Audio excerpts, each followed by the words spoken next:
Hello everyone, कैसे हो आप सभी। आई होप कि सभी लोग अच्छे होंगे। आप सबकी प्रिपरेशन भी अच्छी चल रही होगी। आप सभी का स्वागत है आपके अपने यूट्यूब चैनल टारगेट और गोल पीडीटी में। सभी लोग क्लास में जुड़ जाएं। क्लास आपकी स्टार्ट हो चुकी है। सोशियोलॉजी की प्रैक्टिस है। अब आपके एग्जाम बहुत करीब आ गए हैं। बस मार्च में आपको बिहार पीडीटी और बिहार स्टेट का जो एग्ज़ाम होने वाले हैं, इसके लिए इम्पोर्टेंट क्लास है ये। सभी लोग क्लास में जुड़ जाएँ। क्लास को ज़्यादा से ज़्यादा शेयर कर दें ताकि वो लोग भी क्लास से जुड़ जाएँ। आज का ये फर्स्ट क्वेश्चन है, निम्नलिखित में से किसने समाज के अध्ययन में बुर्जुआ और सर्वहारा पदों का प्रयोग किया है। निम्नलिखित में से किसने समाज के अध्ययन में बुर्जुआ और सर्वहारा पदों का प्रयोग किया है। P Sorokin, Max Weber, Karl Marx, B Pareto. इसका राइट आंसर क्या हो जाएंगे, सभी लोग कमेंट करके बताएं। समाज के अध्ययन में बुर्जुआ और सर्वहारा पदों का प्रयोग किसने किया है। इसका राइट आंसर ऑप्शन सी हो जाएंगे, कार्ल मार्क्स हो जाएंगे। बुर्जुआ और सर्वहारा क्या होता है।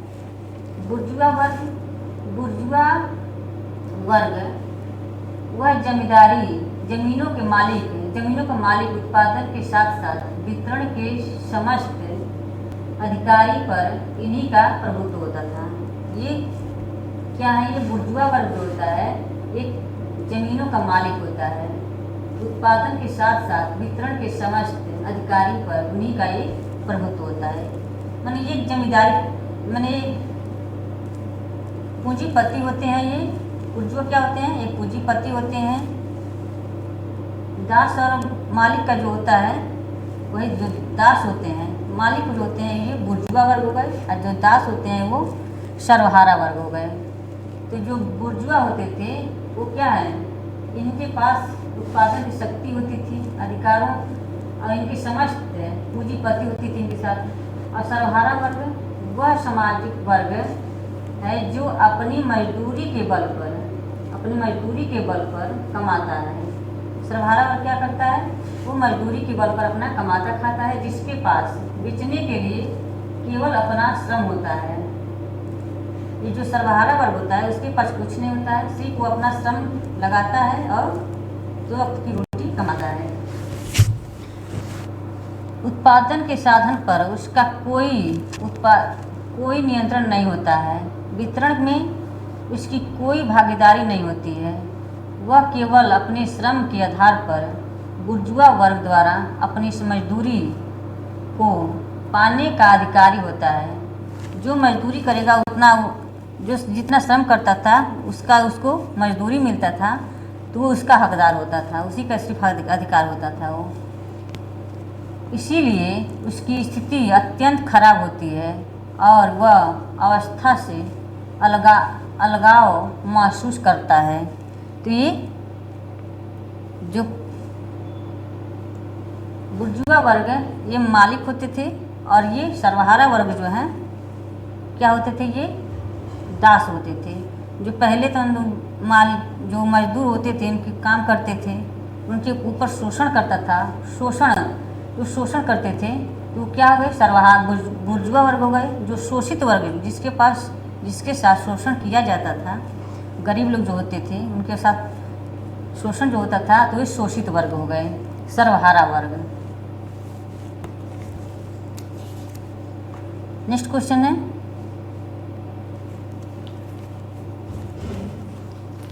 और कार्ल मार्क्स ने पूंजीवादी युग में वर्ग को 2 भागों में बांटा है, बुर्जुआ और सर्वहारा को 2 भागों में बांटा है। और इन्होंने वर्ग का निर्धारण 2 भागों में करते हैं, वस्तुपरक और व्यक्तिपरक। मार्क्स ने वर्ग का निर्धारण 2 आधार पर करते हैं, वस्तुपरक ऑब्जेक्टिव और व्यक्तिपरक सब्जेक्टिव। वर्ग को चेतना के आधार पर अपने आप में वर्ग और वर्ग के लिए वर्ग। अपने आप में वर्ग की चेतना के आधार पर मार्क्स ने वर्ग की चेतना के आधार पर क्या बताते हैं, वर्ग की चेतना के आधार पर चेतना के आधार पर इन्होंने दो भाग बताते हैं।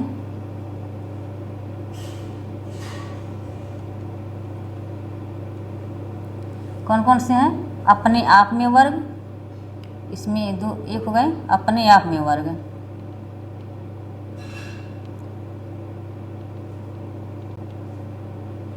अपने आप में वर्ग, अपने लिए वर्ग।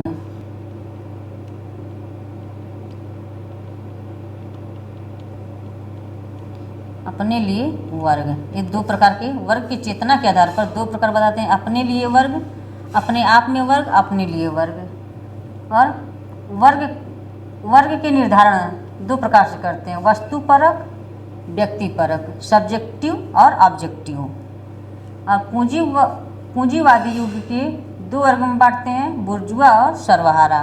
पूंजीवादी युग में की दो वर्ग होते हैं, सर्वहारा और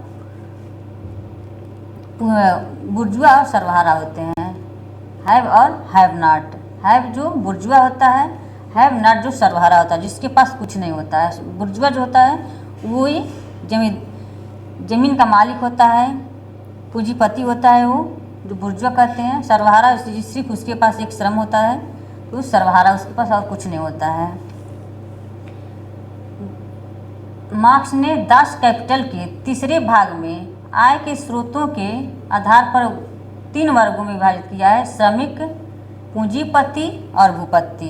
श्रमिक, पूंजीपति और भूपति को। नेक्स्ट क्वेश्चन है, निम्नलिखित में किसने प्रत्यक्ष संघर्ष और अप्रत्यक्ष संघर्ष की धारणाएं प्रस्तुत की हैं? निम्नलिखित में किसने प्रत्यक्ष संघर्ष और अप्रत्यक्ष संघर्ष की धारणाएं प्रस्तुत की हैं? सोरोकिन, बोगार्डस, लिप्सेट एवं बेंडिंग्स, मैकाइवर एवं पेज। तो इसका राइट आंसर क्या हो जाएंगे? सभी लोग कमेंट करके बताएं। इसके राइट आंसर सभी लोग कमेंट करके बताएं।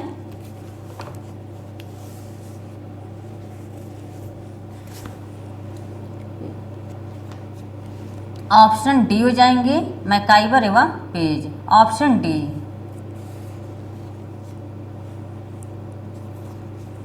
मैकाइवर की पुस्तक है labour in changing world. Labour in changing world किसकी है? मैकाइवर की पुस्तक है। लेबर इन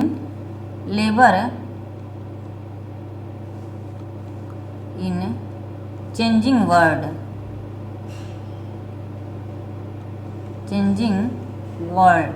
वर्ल्ड इनकी पुस्तक है ये, जो लिखी गई थी 1919 में। 1919 में लिखी गई थी। Elements of social science, elements of social science 1922 में लिखी गई थी। Elements of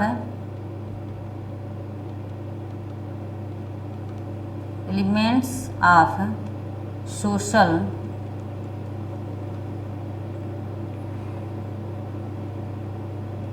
science, social science जो 1921 में लिखी गई थी, 1921 में लिखी गई थी। और ये द मॉडर्न स्टेट 1926 में लिखी गई थी। सोसाइटी इनकी इंपॉर्टेंट पुस्तक है ये, सोसाइटी पूछी गई पुस्तक है ये। सोसाइटी इनकी इंपॉर्टेंट पुस्तक है ये 3 भागों में बांटी गई थी। 3 पार्ट में, 3 भाग में ये पुस्तक लिखी गई है। 1931, 1937 और 1959 में 3 भागों में विभाजित की गई है। सोसाइटी इनकी पुस्तक है, इंपॉर्टेंट है ये पुस्तक। कई बार क्वेश्चन पूछे गए हैं एग्जाम में, इसको याद रखिएगा आप लोग। समाज सामाजिक संबंधों का जाल है, किसने कहा है? मैकाइवर पेजी कहते हैं। समाज को सामाजिक संबंधों का जाल बताते हैं, इन्हीं का ये कहना है। नेक्स्ट क्वेश्चन है, निम्नांकित समाजशास्त्रियों में किसने स्वयं समाजशास्त्र में डॉक्टर की उपाधि धारण कर फ्रांस में समाजशास्त्र विभाग स्थापित किया है? August Comte, Emile Durkheim, George Simmel, Karl Marx. इसका राइट आंसर क्या हो जाएंगे? निम्नांकित समाजशास्त्रियों में किसने स्वयं समाजशास्त्र में डॉक्टर की उपाधि धारण कर फ्रांस में समाजशास्त्र विभाग स्थापित किया है। तो इसका राइट आंसर क्या हो जाएंगे, सभी कमेंट में बताएं। ऑप्शन बी हो जाएंगे इमाइल दुर्खिम हो जाएंगे। सामाजिक आकार की, सामाजिक संरचना, सामान्य समाजशास्त्र, इन्हीं की अवधारणा है। सामाजिक आकार की, सामाजिक आकार की, सामाजिक आकार की, सामाजिक रचना, सामाजिक रचना, सामान्य समाजशास्त्र, सामान्य समाजशास्त्र, सामान्य समाजशास्त्र, सामूहिक चेतना,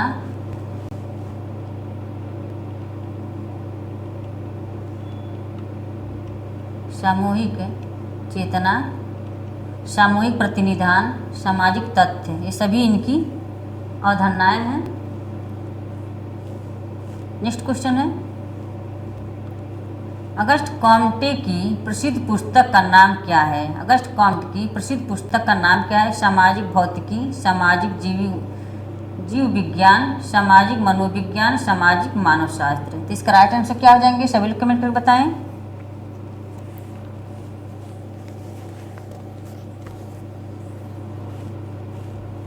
ऑप्शन ए हो जाएंगे सामाजिक भौतिकी, ऑप्शन ए। इन्होंने 3 स्तरीय सिद्धांत बताए हैं। अगस्ट कॉम्टे ने 3 स्तरीय सिद्धांत बताते हैं, धार्मिक, तात्विक और प्रत्यक्षवादी। धार्मिक, तात्विक और प्रत्यक्षवादी। धार्मिक को इन्होंने धार्मिक,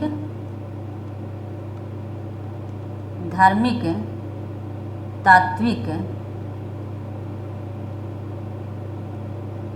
धार्मिक, तात्विक और प्रत्यक्षवादी,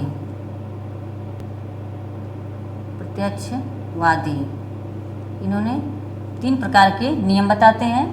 धार्मिक को इन्होंने क्या बताते हैं, जीवितवाद, जीवित सत्तावाद है, जीवित सत्तावाद और बहुदेववाद,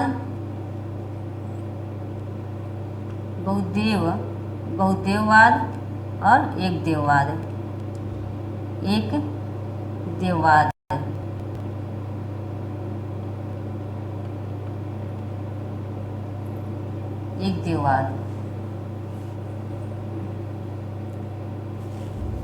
मानवता के धर्म में समाज के 3 तत्व बताते हैं।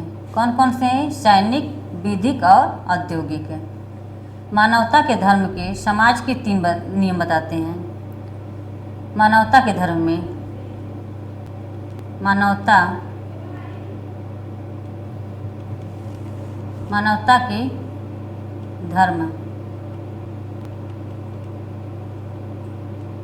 के धर्म सामाजिक तत्व, समाज के 3 तत्व बताते हैं। समाज के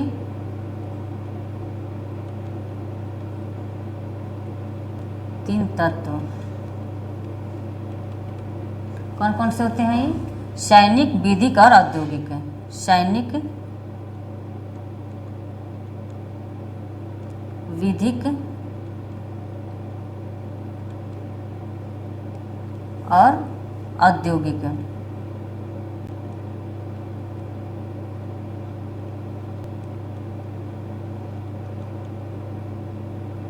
औद्योगिक 3 तक बताते हैं ये। नेक्स्ट क्वेश्चन है, इमाइल दुर्खिम का प्रणाली तंत्री उपकरण कौन है? इमाइल दुर्खिम का प्रणाली तंत्री उपकरण कौन है? आदर्श प्रतिरूप, प्रत्यक्षवादी, सामाजिक तथ्य, प्रघटना विज्ञान, प्रघटना क्रिया विज्ञान। तो इसका राइट आंसर क्या हो जाएंगे? इमाइल दुर्खिम का प्रणाली तंत्री उपकरण कौन है? तो इसका राइट आंसर क्या हो जाएंगे, सभी लोग कमेंट करके बताएं।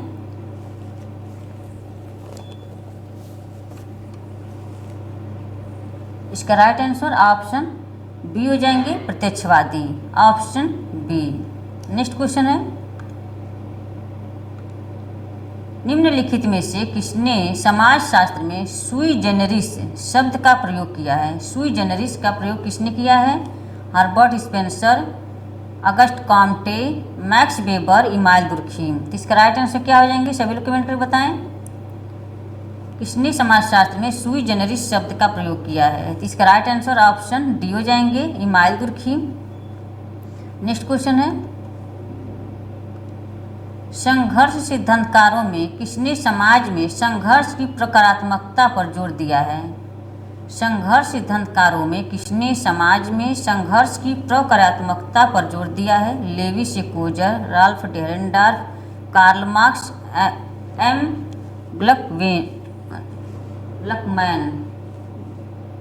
लकमैन ये है। इसका राइट आंसर क्या हो जाएंगे? सभी लोग कमेंट करके बताएं। ऑप्शन ए हो जाएंगे, लेवी सेकोजर। ऑप्शन ए इनकी पुस्तक है, लेवी सेकोजर की। लेवी सेकोजर की पुस्तक है the function of social conflict. The function of social conflict इनकी पुस्तक है। The function of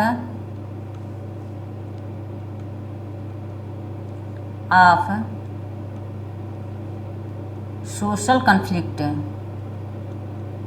social conflict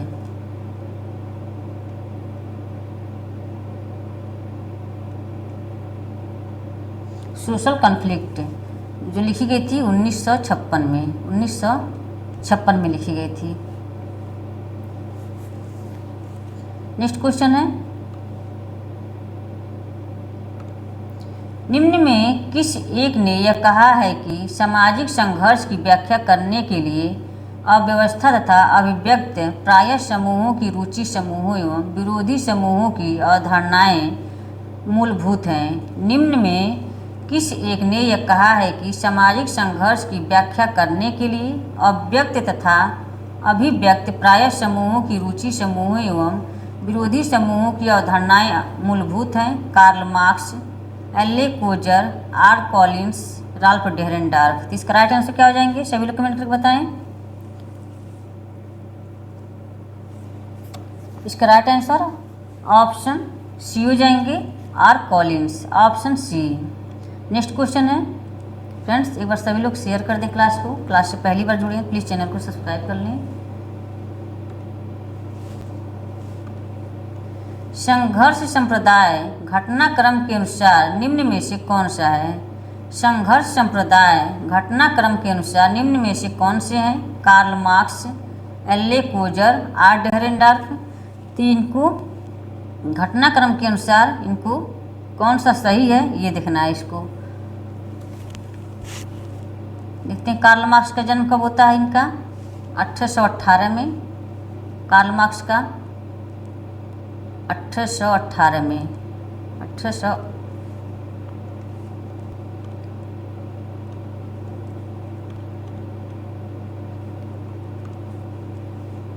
Karl Marx की है 1818 में। 1818 से 1893, 1883 कार्ल मार्क्स का हो जाएगा। कोजर एक कार्ल मार्क्स का है, कोजर का हो जाएगा। ये कोजर का है 1913 से 2009, 2003, 2003। डेरेनडार्फ का हो जाएगा 1929 से 2009, 2009।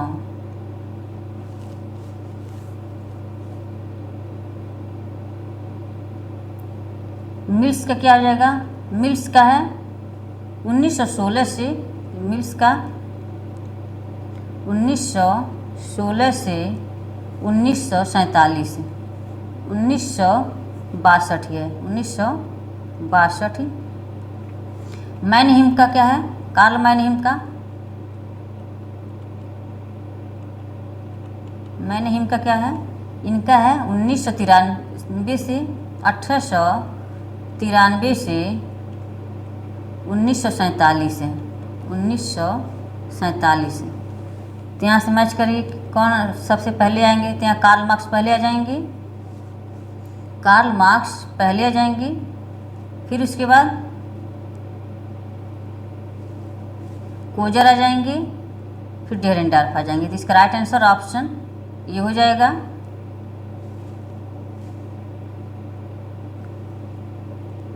ऑप्शन ए राइट आंसर हो जाएंगे। नेक्स्ट क्वेश्चन है, अभिव्यक्तिशीलता का युक्त सिद्धांत किसने प्रतिपादित किया है। अभिव्यक्तिशीलता का युक्त सिद्धांत किसने प्रतिपादित किया है। Weber, Althusser, Giddens, Habermas. तो इसका राइट आंसर क्या हो जाएंगे, सभी लोग कमेंट करके बताएं।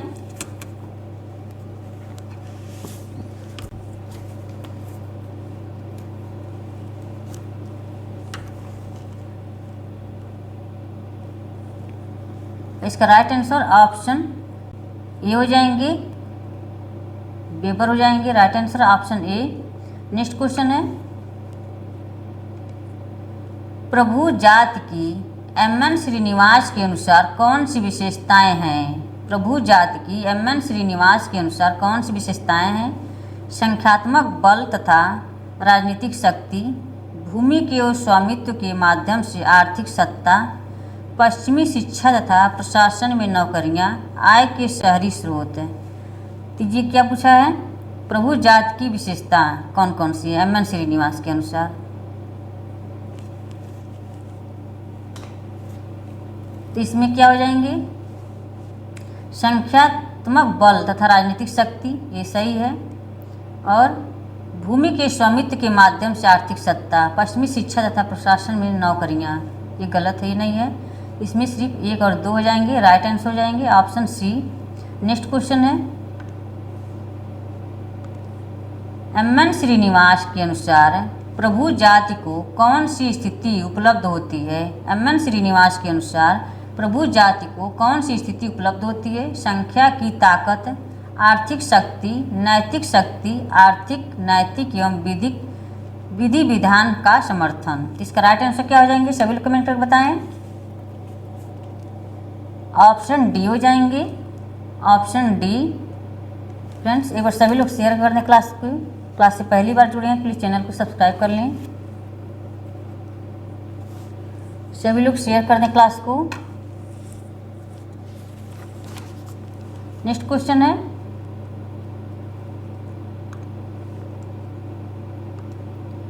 ग्रामीण भारत की जजमानी पद्धति प्रधान रूप में थी। ग्रामीण भारत की जजमानी पद्धति प्रधान रूप में थी। सेवाओं का आदान प्रदान, अंतर्जातीय संबंध, सेवाओं का आदान प्रदान व अंतर्जातीय संबंध दोनों, इनमें से कोई नहीं। तो इसका राइट आंसर क्या हो जाएंगे, सभी लोग कमेंट करके बताएं।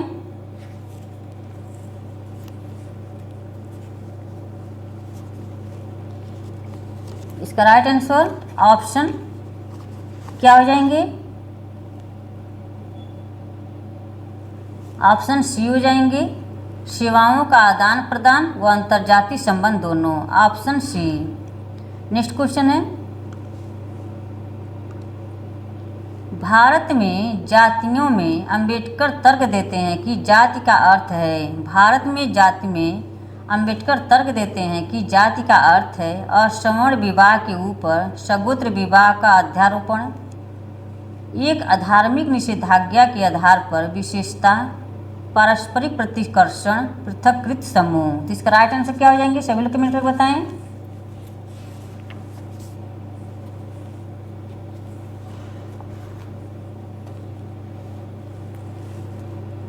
इसका राइट आंसर ऑप्शन ये हो जाएंगे, असवर्ण विवाह के ऊपर सगोत्र विवाह का अध्यारोपण, ऑप्शन ए। नेक्स्ट क्वेश्चन है, निम्नलिखित में से किस पुस्तक में प्रोफेसर एम.एन. श्रीनिवास ने संस्कृतिकरण की अपनी अवधारणा प्रतिपादित की है। Argumentative Indian, village India, religion and society among the Coorgs of South India, caste and economics frontier. इसका राइट आंसर क्या हो जाएंगे, सभी लोग कमेंट करके बताएं। ऑप्शन सी हो जाएंगे, religion and society among the Coorgs of South India, option C. Next question है,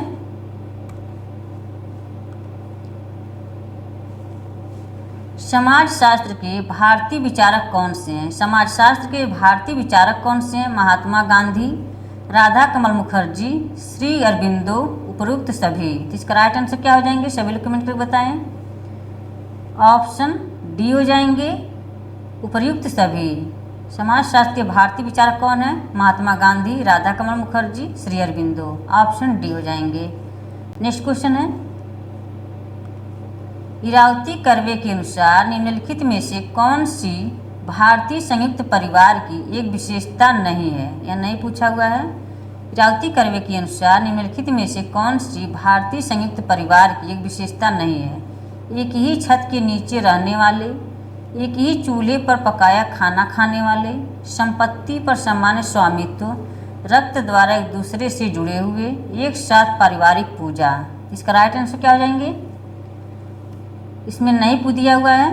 एक छत के नीचे रहने वाले सही है, इनकी विशेषता है ये। एक ही चूल्हे पर पकाया खाना खाने वाले, ये भी सही है। संपत्ति पर सामान्य स्वामित्व, संपत्ति पर समान स्वामित्व माने संपत्ति जो उस पर सबका समान अधिकार हो।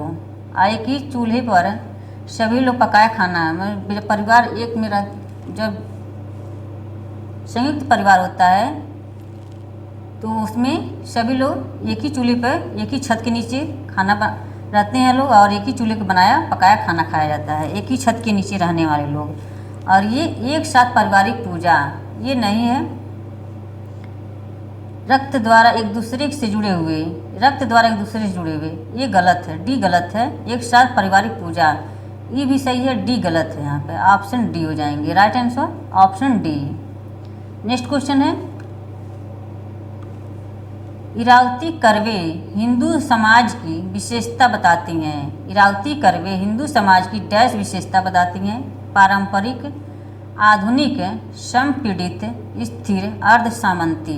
इसका राइट आंसर क्या हो जाएंगे? सभी लोग कमेंट करके बताएं।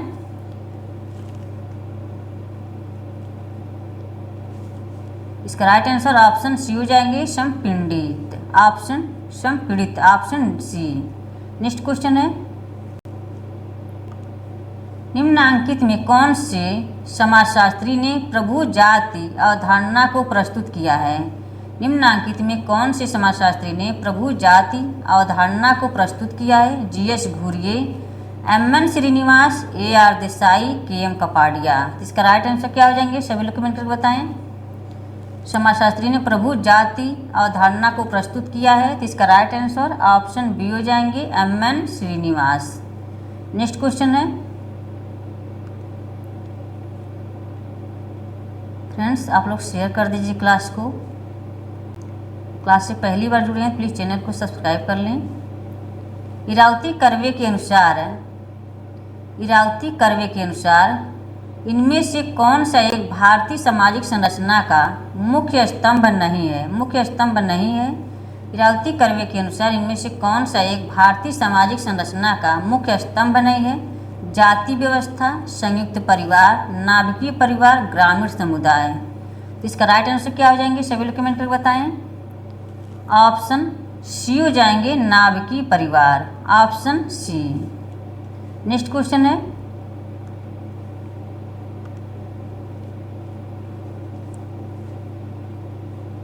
Social theory and social structure नामक पुस्तक के लेखक कौन है? Social theory and social structure नामक पुस्तक के लेखक कौन है? क्या हो जाएंगे इसके राइट आंसर? सभी लोग कमेंट करके बताएं।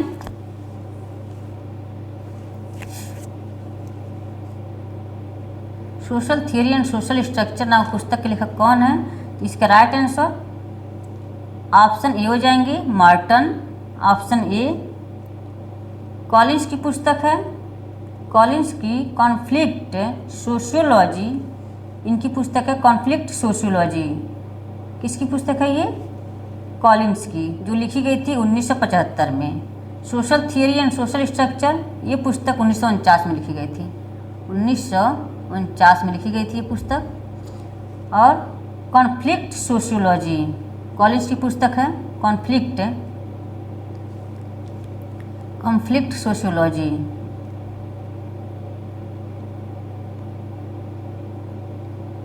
कॉन्फ्लिक्ट सोशियोलॉजी, सोशियोलॉजी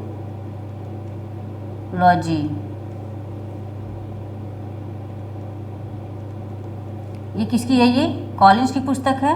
ये लिखी गई थी आपकी 1975 में, 1975 में लिखी गई थी, 1975 में।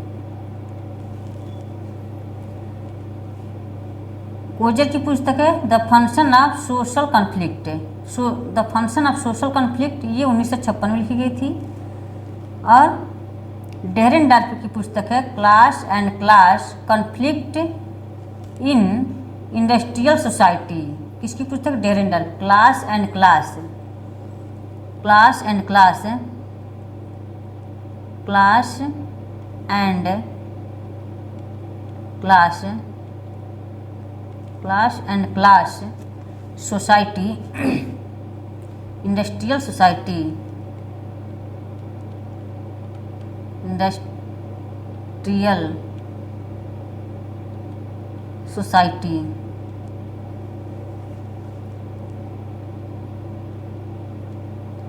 सोसाइटी, इंडस्ट्रियल सोसाइटी, ये लिखी गई थी 1957 में, 1957 में पुस्तक लिखी गई थी। किसकी पुस्तक है ये? डेरेनडार्फ की पुस्तक है ये डेरेनडार्फ की पुस्तक है। नेक्स्ट क्वेश्चन है, कालक्रम की दृष्टि से निम्नलिखित पुस्तकों का क्रम बताइए। कालक्रम की दृष्टि से निम्नलिखित पुस्तकों का क्रम बताइए। इसका राइट आंसर क्या हो जाएंगे? सभी लोग कमेंट करके बताएं। कालक्रम की दृष्टि से निम्नलिखित पुस्तकों का क्रम बताना है, तो इसका आपको डेट याद रहेगा तभी आप इसको बता सकते हैं। सामाजिक पद्धति के नियम, सामाजिक पद्धति के नियम, इसको सामाजिक, the rule of sociological method, the rule of sociological method, ये लिखी गई थी कब इनकी? 1895 में, 1895 में लिखी गई थी। श्रम विभाजन, श्रम विभाजन, ये डिवीजन ऑफ लेबर 1893 में लिखी गई थी, 1893 में। सामाजिक सिद्धांत, सामाजिक संरचना, सामाजिक सिद्धांत तथा सामाजिक संरचना,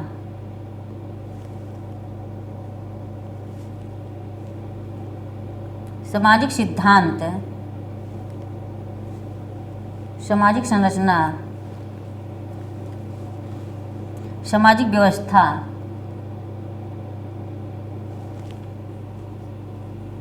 सामाजिक सिद्धांत और सामाजिक संरचना,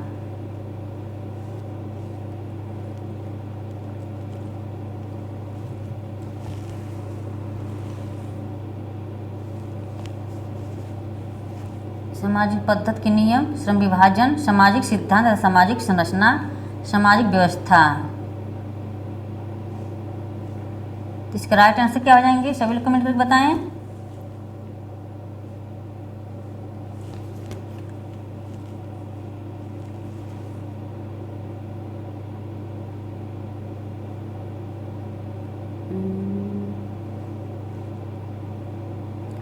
पंचानवे 1893 में।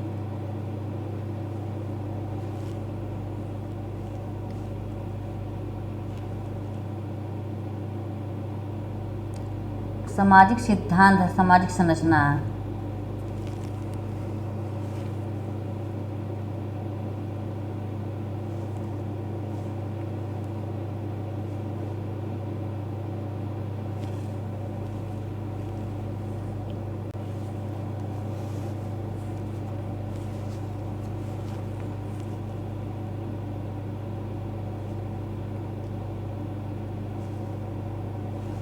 क्या हो जाएगा इसका? मेरे दिमाग से स्किप कर गया इसका, इनका नहीं आ रहा है हमको, इसको अब छोड़ते हैं, हमको इसका याद नहीं आ रहा है। कल इसका हम फिर इस क्वेश्चन को लाएंगे हम। नेक्स्ट क्वेश्चन है, द थर्ड वर्ल्ड पुस्तक के लेखक हैं। द थर्ड वर्ल्ड पुस्तक के लेखक हैं Peter Worsley, W W Rostow, Andre Gunder Frank, Reinhard Bendix. तो इसका राइट आंसर क्या हो जाएंगे? द थर्ड वर्ल्ड पुस्तक के लेखक कौन है? सभी लोग कमेंट करके बताएं इसका राइट आंसर क्या हो जाएंगे। ऑप्शन ये हो जाएंगे Peter Worsley, option A. The third world पुस्तक के लेखक कौन है? पीटर बर्सले हैं। ये पुस्तक लिखी कब गई थी? 1964 में। 1964 में पुस्तक लिखी गई थी। थर्ड वर्ल्ड पुस्तक 1964 में लिखी गई थी। W. रोस्टो, इनकी पुस्तक है the stages of economic growth. The stages of economic growth, the stages of economic growth जो लिखी गई थी 1960 में। W. रोस्टो की है। और आंद्रे गुंटर फ्रेंक की पुस्तक है under development and revolution. Under development and revolution जो लिखी गई थी 1969 में। और रायन बेंडिक्स की पुस्तक है nation building and citizenship study of our social order. ये लिखी गई थी 1964 में। नेक्स्ट क्वेश्चन है Indian sociology reflections and introspections पुस्तक के लेखक कौन है? Indian sociology reflections and introspections पुस्तक के लेखक कौन है? के.एल. वर्मा, योगेश अटल, योगेंद्र सिंह, टी.के. उम्मन एवं पी.एन. मुखर्जी। इसका राइट आंसर क्या हो जाएंगे? सभी लोग कमेंट करके बताएं। इसका राइट आंसर ऑप्शन डी हो जाएंगे टी.के. उम्मन एवं P N. Mukherjee, option D. Next question है marriage and family in Mysore पुस्तक किसने लिखी है? Marriage and family in Mysore पुस्तक किसने लिखी है? S.C. Dubey, A.M. Shah, A.R. Desai, M.N. Srinivas. इसका राइट आंसर क्या हो जाएंगे? सभी लोग कमेंट कर बताएं। Marriage and family in Mysore इसकी रचना किसकी रचना है? ये ऑप्शन डी हो जाएंगे M.N. श्रीनिवास की है, ऑप्शन डी। नेक्स्ट क्वेश्चन है field worker and the field पुस्तक किसने लिखी है? Field worker and the field पुस्तक किसने लिखी है? श्रीनिवास शाह एवं व रामास्वामी, प्रदीप कुमार बोस, एलन ब्रेन, जॉन मेज। इसका राइट आंसर क्या हो जाएंगे? सभी लोग कमेंट करके बताएं।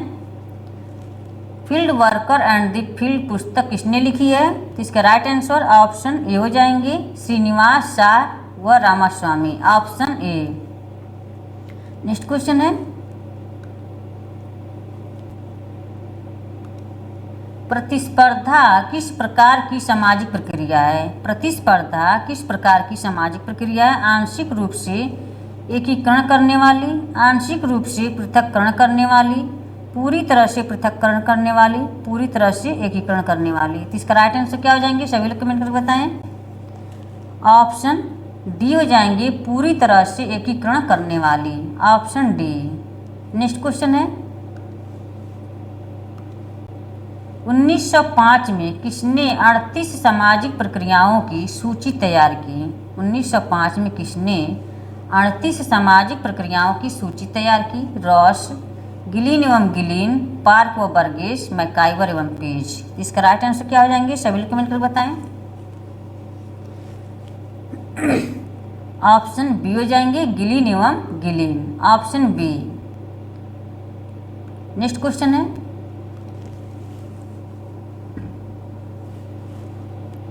जब संघर्ष की भावनाएं यथेष्ट अभिव्यक्ति नहीं पाती तो ऐसे संघर्ष को कहते हैं। जब संघर्ष की भावनाएं यथेष्ट अभिव्यक्ति नहीं पाती तो ऐसे संघर्ष को कहते हैं सामाजिक संघर्ष, व्यक्तिक संघर्ष, जाति संघर्ष, अव्यक्त संघर्ष। इसका राइट आंसर क्या हो जाएंगे? सभी लोग कमेंट करके बताएं। ऑप्शन डी हो जाएंगे अव्यक्त संघर्ष, ऑप्शन डी। नेक्स्ट क्वेश्चन है